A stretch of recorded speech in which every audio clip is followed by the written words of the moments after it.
여러분 오늘 우리가 읽은 이 시편은요 개인의 탄원 시입니다. 저번 시간에 살펴본 시편 13편을 저번 시간에 살펴봤는데요. 13편 역시도 탄원, 개인 탄원 시였고 오늘 우리가 읽은 이 시편 86편 역시도 탄원 시입니다. 여러분 탄원이라는 말 조금 어려울 수 있는데요. 쉽게 말하면 하소연이라는 뜻입니다. 그러니까 하소연하는 시가 바로 이 86편의 시입니다. 근데 시편 13편과 비교해 보면요. 오늘 이 시편 86편의 하소연은요. 굉장히 부드럽습니다. 시편 13편은 굉장히 세고 막 하나님께 명령을 하고 하나님께 다급하게 요청하는 어떤 그런 극박한 분위기와 강렬한 느낌이 있었다면 86편의 이 내용은요, 하소연은요, 굉장히 어떠한 면에서 조금 부드러운 하소연인 것 같습니다.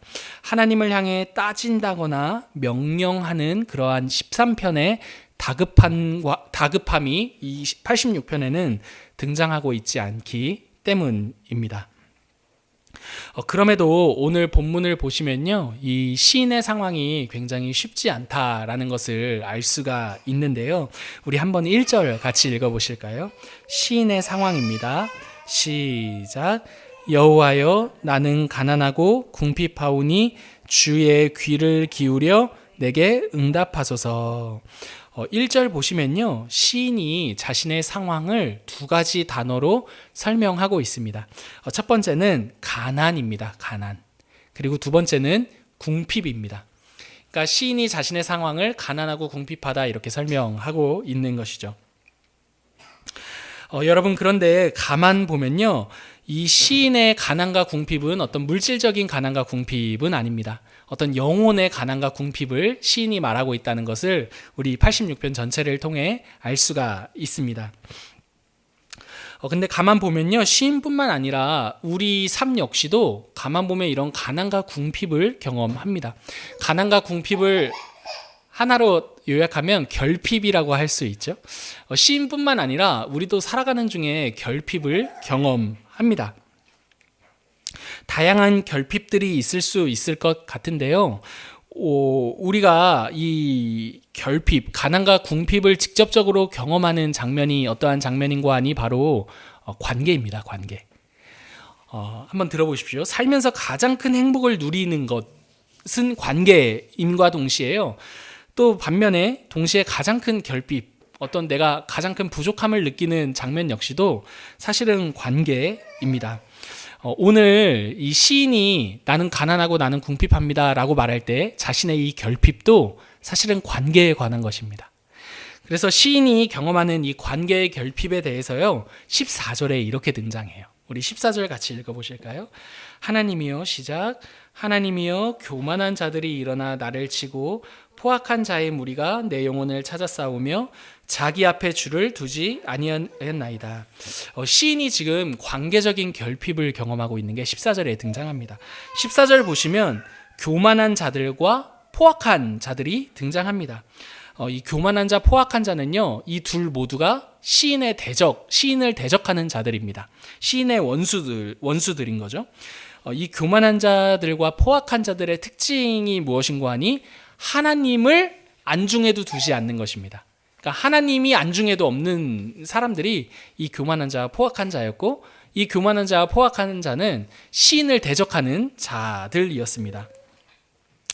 여러분 한번 생각해 보십시오. 하나님이 안중에도 없어요. 막 하나님이 어딨어? 막 무서운 게 없는 거죠.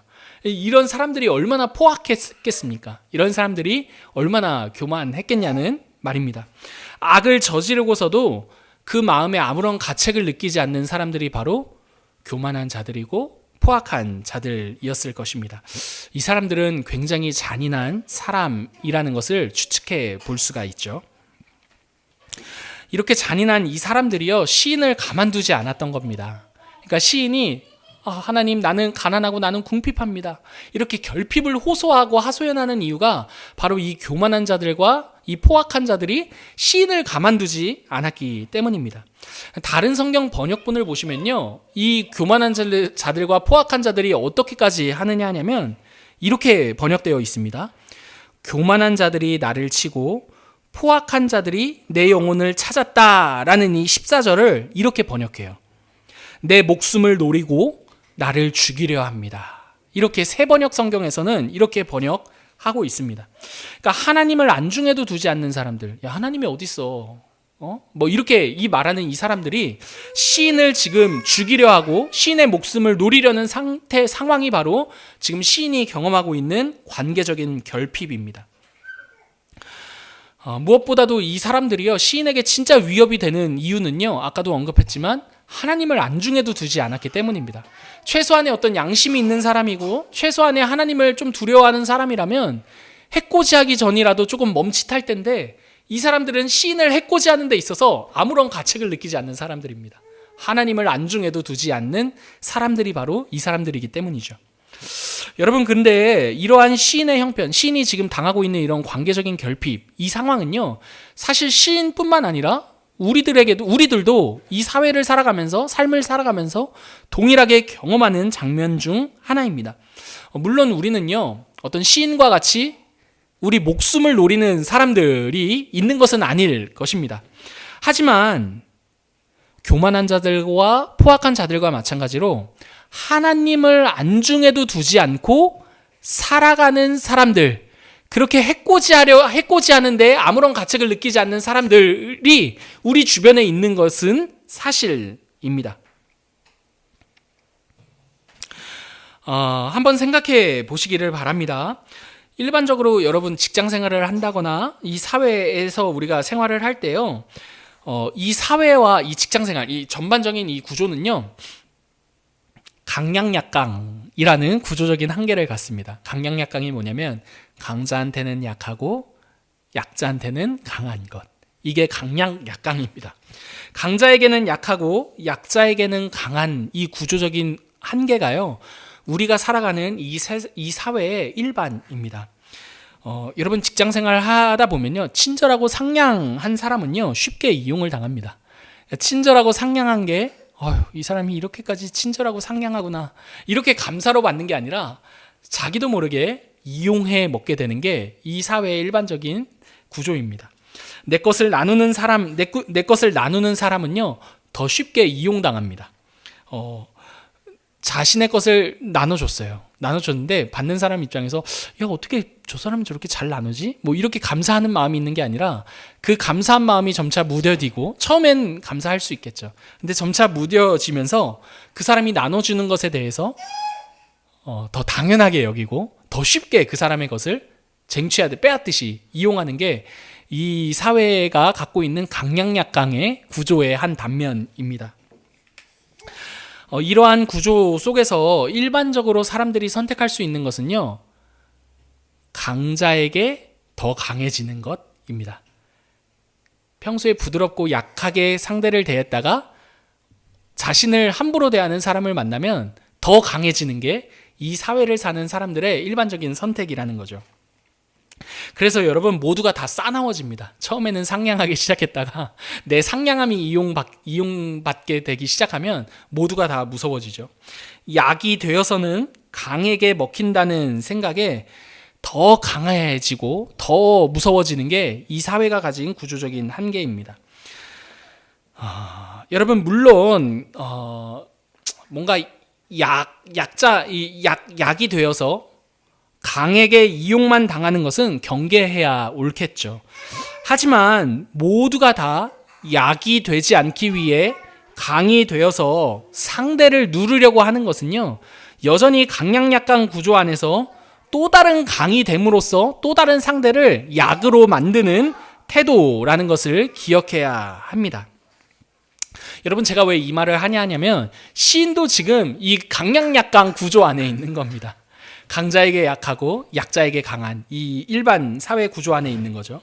시인 앞에는요, 시인의 지금 현재 주변에는요, 언제든지 시인의 목숨에 해를 끼치려고 하는 교만한 자들과 포악한 자들이 포진해 있습니다.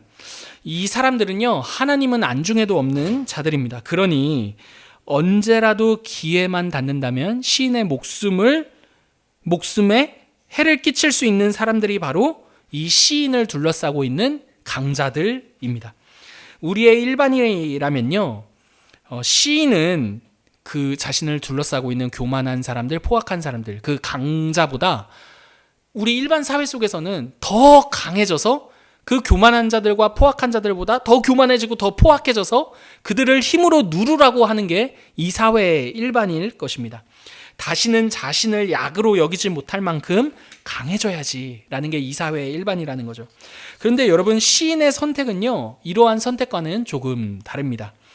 시인은요, 자신이 강해져서 그 교만한 자들과 포악한 자들을 힘으로 누르겠다는 선택을 하는 게 아니라 오늘 우리가 읽은 시편 86편과 같이 기도의 자리에 서게 됩니다. 그 내용이 바로 이 시편 86편의 내용이죠. 여러분, 오늘 우리가 읽은 이 시편 86편의 이 시인의 기도의 내용, 강약약강의 구조 안에서 일반적으로는 약이라면 더 강이 되어서 또 다른 강을 약으로 만들려고 하는 이 사회 구조 속에서 시인이 기도를 해요. 근데 시인의 이 기도의 이 내용은요, 세 가지로 구분할 수 있습니다. 첫 번째는요, 시인과 하나님과의 관계입니다.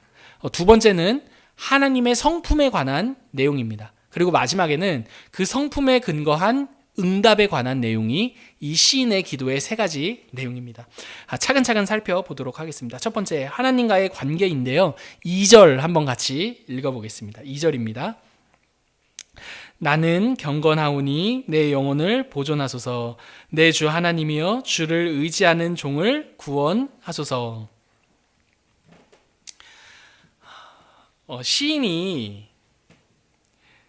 기도의 자리에 들어가서요, 첫 번째로 기도하는 게 하나님과의 관계를 기억하는 그 내용을 기도합니다. 2절 보시면요, 시인이 하나님을 이렇게 불러요. 나의 주 하나님, 이렇게 부릅니다. 내 주 하나님, 이렇게 부르거든요. 그러니까 나의 주 하나님이라고 부르는 거죠. 여러분, 여기서 나의라는 이 표현은요, 언약적 관계 표현입니다. 계속해서 한번 들어보세요. 여러분, 언약 관계란 서로와 서로에게 책임과 의무를 져야 하는 특별한 관계를 의미합니다. 여러분, 결혼을 하면요, 남편과 아내는 이 세상 그 누구보다 서로와 서로에게 있어서 책임과 의무가 생깁니다. 그죠? 책임과 의무가 생깁니다. 사람과 사람이 맺을 수 있는 관계 중에, 사람과 사람이 의도하여 맺을 수 있는 관계 중에 가장 가까운 관계가 바로 부부 관계이죠.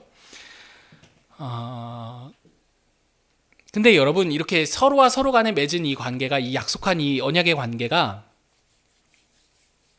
책임과 의무를 수반하는데, 이 책임과 의무를 이행하지 않으면 굉장한 수치에 처하게 됩니다. 예를 들어 가장 큰 책임과 의무를 이행하지 않는 장면은 외도겠죠. 외도.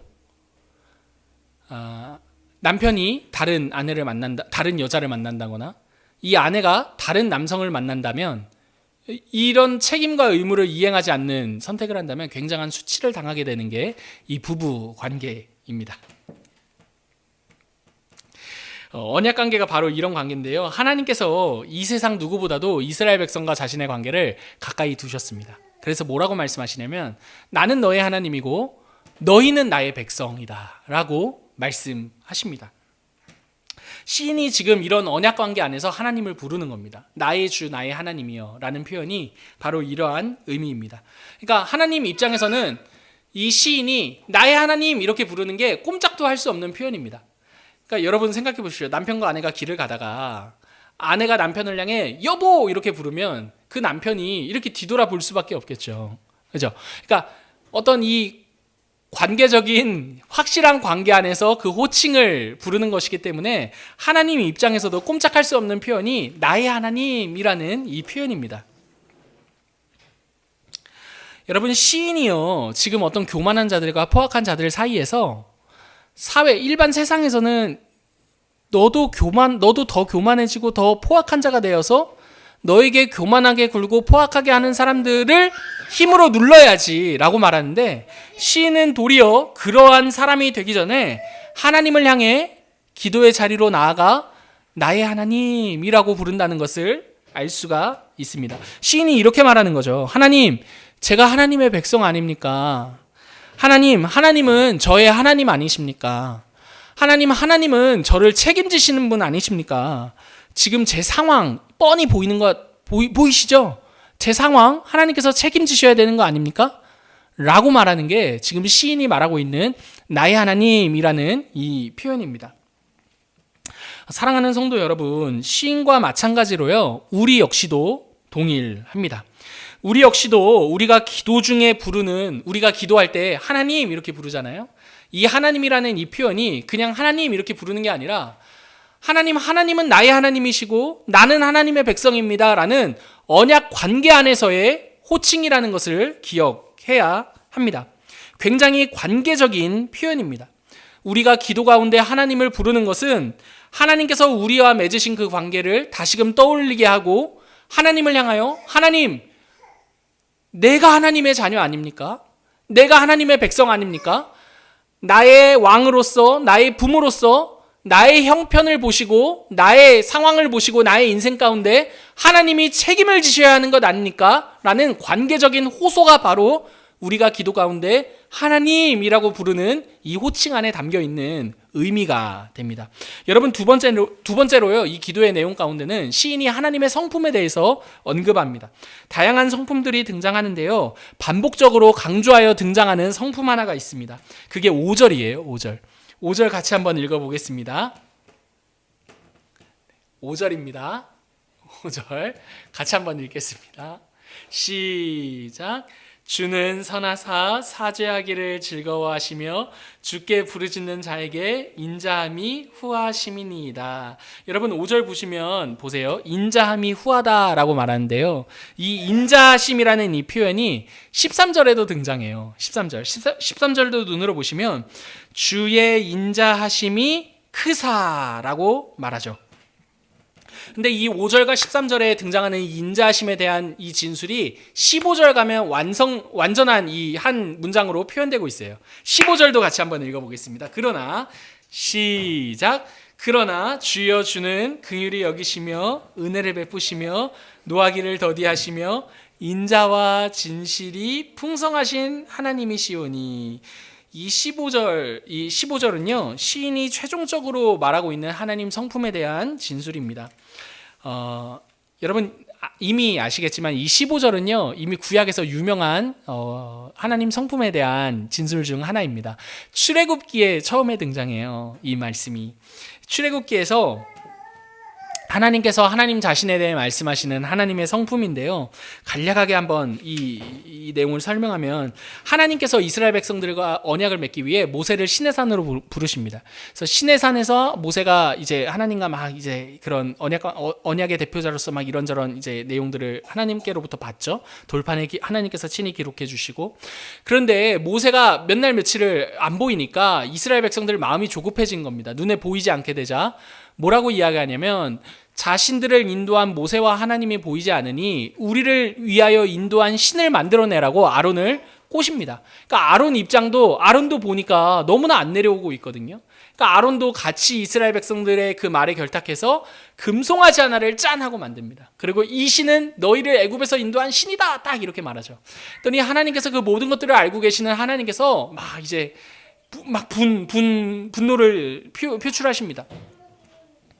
지금 어떻게 보면 결혼식 중인데 이스라엘 백성들이 딴 여자를 데리고 온 거죠. 딴 남편을 데리고 온 거죠. 그게 지금 금송아지 사건에 대한 이 이야기입니다. 모세는 이를 보고 돌판을 던졌고, 사실상 하나님께서 이스라엘 백성들과 맺으셨던 그 언약이 깨지게 되는 장면에서 다시금 그 언약을 맺는 장면에서 등장하는 표현이 바로 오늘 이 15절의 내용입니다. 주는 긍휼히 여기시며 은혜를 베푸시며 노하기를 더디하시며 인자와 진실이 풍성하신 하나님이다 라고 하나님께서 자신의 성품을 말씀하시며, 그 깨진 언약을 다시금 회복하시고 다시금 맺으시는 장면이 출애굽기의 장면입니다. 여러분 한번 생각해 보십시오. 부부 관계 중에 한 배우자가 외도를 했다고 생각해 봅시다. 여러분은 굉장히 고통스러울 겁니다. 그 배신감과 그 모욕과 수치, 인격적인 살인이 일어나는 장면이 사실은 외도라고 할 수 있을 것 같아요. 근데 만약에 남편이 외도했습니다. 아내가 그 남편을 다시 받아들이고 다시 관계의 회복을 힘써 보겠다고 다짐하고 다시금 그 남편에게 손을 내밀었다고 생각해 봅시다. 그러면 우리가 뭐 우스운 말로 이렇게 말하지 않겠습니까? 야, 보살이다, 보살. 그러지 않겠습니까? 기독교 우리가 신앙은 있지만 보살이라고 말할 것 같습니다. 여러분, 어떤 면에서 되게 불경스럽긴 하지만 하나님이 보살이신 거죠, 지금. 지금 하나님께서요, 이스라엘 백성들이 어떻게 보면 하나님과의 언약 관계 안에서 이 남편과 아내의 관계보다 더 진한 관계를 맺었는데 이스라엘 백성들이 금송아지를 드림으로써 외도한 겁니다. 근데 하나님께서 모든 분노를 쏟아부으시죠. 다시는 이 이스라엘 백성과 함께하지 않겠다 하시고, 모세 네가 데리고 가라. 내가 가나안 땅 가나안 땅을 열어주겠다, 보내겠다. 근데 대신 나는 안 간다. 이렇게 말씀하시는 게 하나님의 입장이었는데, 모세가 계속 그럴 수 없다고 가운데서 이스라엘 백성과 하나님 사이를 계속 중재를 하죠. 그래서 하나님께서 다시금 이스라엘 백성들에게 손을 내미시는 장면 중에 등장하는 게 바로 자신의 인자하심입니다. 인자하심. 그러니까 하나님의 성품은 모세 때부터 이 시인까지 이 언급하고 강조되는 이 하나님의 성품은 하나님의 인자하심에 대한 성품입니다. 이 인자하심이란 끊이지 않는 사랑, 하나님 편에서의 포기하지 않는 사랑을 의미합니다. 그러므로 시인이 노래하는 하나님의 성품은요, 끈질기게 자신의 사랑을 포기하지 않는 하나님의 인자하심입니다. 마지막으로 시인은요, 이러한 하나님의 성품에 근거한 응답에 대해서 이렇게 기도의 내용 가운데 언급하는데요. 이렇게 말해요. 그 인자하신 하나님께서 한번 약속하신 것을 끝까지 지키고 끝까지 성취하시는, 어떤 일이 있어도 포기하지 않고 성취하시는 그 하나님께서 교만한 자들과 포악한 자들의 틈바구니에 있는 자신의 형편 가운데 반드시 응답하실 것이다 라고 그 자신의 응답에 대한 확신을 기도에 담아 놓습니다. 7절 한번 읽어보실까요? 7절입니다.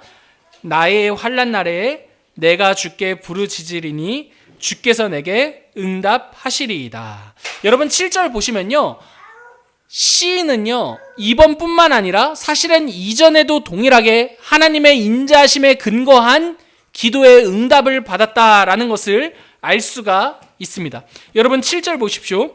나의 환난 날에 내가 주께 부르짖으리니 주께서 내게 응답하시리이다 라는 이 시인의 고백은요, 직역하면 이러한 표현입니다. 단언컨대 주님은 나에게 응답하시는 분이기 때문입니다. 가 이 직역할 때의 이 표현입니다. 그러니까 우리 한글 성경에는 그 직역한 내용이 아니라 좀 의역된 내용이죠. 다시 한 번 더 직역하면요, 단언컨대 주님은 나에게 응답하시는 분이기 때문입니다 라는 게 직역할 때의 내용입니다. 무슨 말이냐면, 시인은 이미 이전에 수차례 하나님으로부터 하나님의 인자하심에 근거하여 응답을 받았던 경험이 있었던 것입니다. 그렇기 때문에 시인이 이렇게 말하는 거죠. 주님은 나에게 응답하시는 분이에요. 계속 이전에도 그랬고 앞으로도 그랬고 지금도 그렇고 하나님은요, 주님은요, 나에게 응답하시는 분입니다 라고 확신에 차 말하고 있는 게 이 7절의 내용입니다. 이러한 확신은요, 여기뿐만 아니라 오늘 본문의 마지막 절에서도 동일하게 등장하고 있습니다. 17절 같이 읽어보실까요? 여호와여, 시작. 여호와여, 주는 나를 돕고 위로하시는 이시니이다. 여러분, 이 역시도 한글 성경 번역본과 달리요, 히브리어 표현을 그대로 직역해서 살리면요, 위로하시는 이시니이다 라는 이 표현이 완료형입니다. 완료형. 그래서 이 시편의 대가가 있어요. 김정우 교수님이라고 있으신데, 그 김정우 교수님이 이 마지막 17절을 어떻게 번역하시냐면 이렇게 번역해요.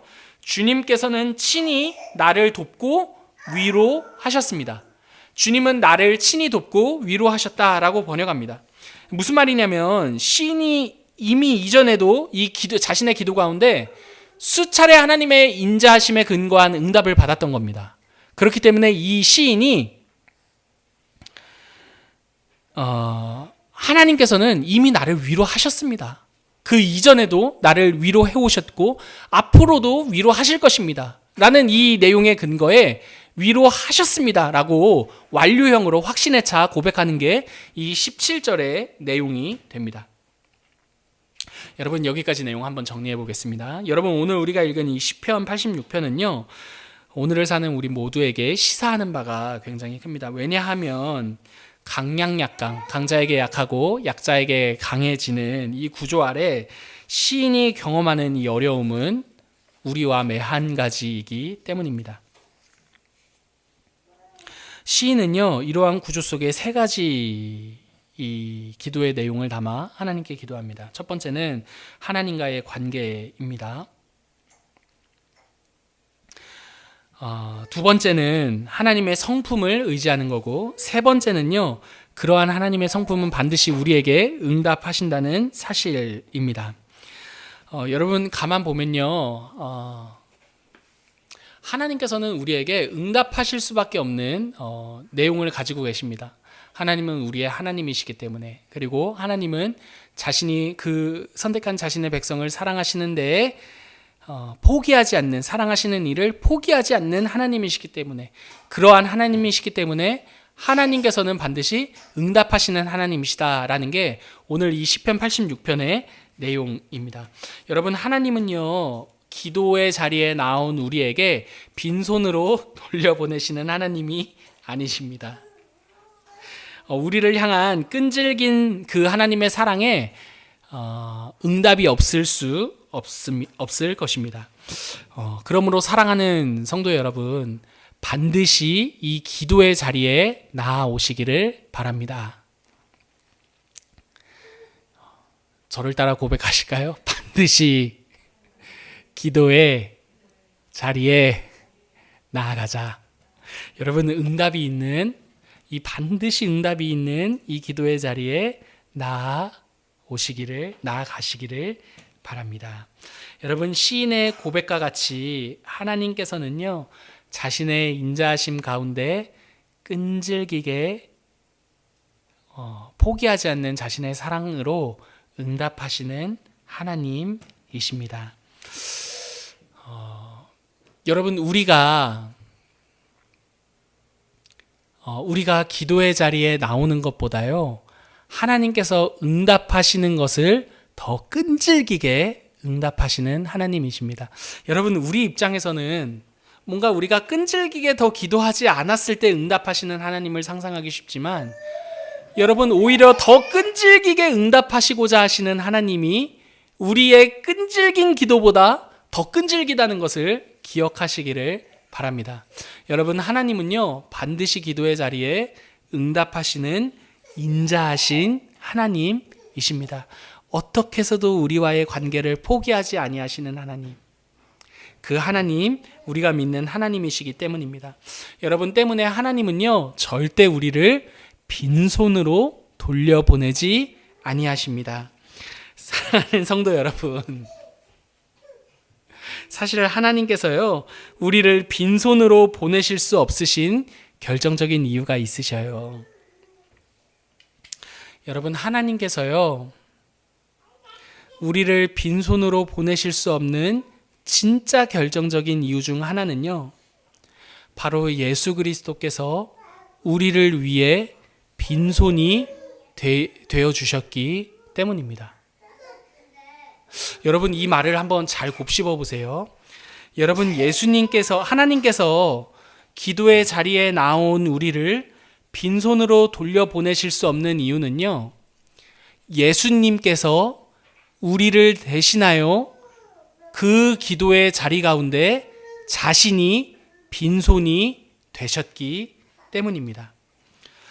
여러분, 예수님이야말로 하나님으로부터 유일하게 정말 빈손이 되어 기도의 자리에 나왔으나 빈손이 되어 응답받지 못하신 분이라는 것 알고 계십니까? 여러분, 예수님이 기도의 자리에 나왔으나 응답받지 못했다는 사실을 알고 계세요? 여러분, 어떠한 기도가 그랬습니까? 겟세마네 기도가 그랬죠. 내 잔을 내게서 돌려주옵소서. 그러나 나의 원대로 마옵시고 아버지 뜻대로 하여 주옵소서. 여러분, 예수님의 기도는 잔을 돌려달라는 기도이었습니다. 하지만 하나님께서요, 그 잔을 돌려달라는 기도를 거절하셨습니다. 여러분, 예수님께서 우리를 대신하여 자신이 빈손이 되심으로써 여러분 어떠한 일이 일어났습니까? 하나님 앞에 기도하러 나올 수 있게 된 우리의 기도에 하나님께서 마땅히 응답하시는 일이 일어났습니다. 그 누구도 그리스도 예수 안에서 하나님 앞에 나아갔을 때 빈손으로 돌아올 사람은 아무도 없다는 말입니다. 여러분, 예수님께서 우리를 위해 빈손이 되심으로 하나님의 모든 자비와 인자와 긍휼의 응답이 우리에게 주어졌습니다. 그러므로 여러분, 이 응답이요, 우리들에게 있다는 것을 기억하시며 이 기도의 자리로 나아가시기를 바랍니다. 여러분, 기도의 자리에서요, 예수 그리스도 안에 있는 우리들에게 반드시 응답하시는 하나님, 절대 빈손으로 돌려보내시지 아니하시는 하나님을 만나고 누리심으로 그 응답을 받고 누리시는 저와 우리 사랑하는 성도님들 되시기를 간절히 기도합니다. 우리 함께 기도하도록 하겠습니다.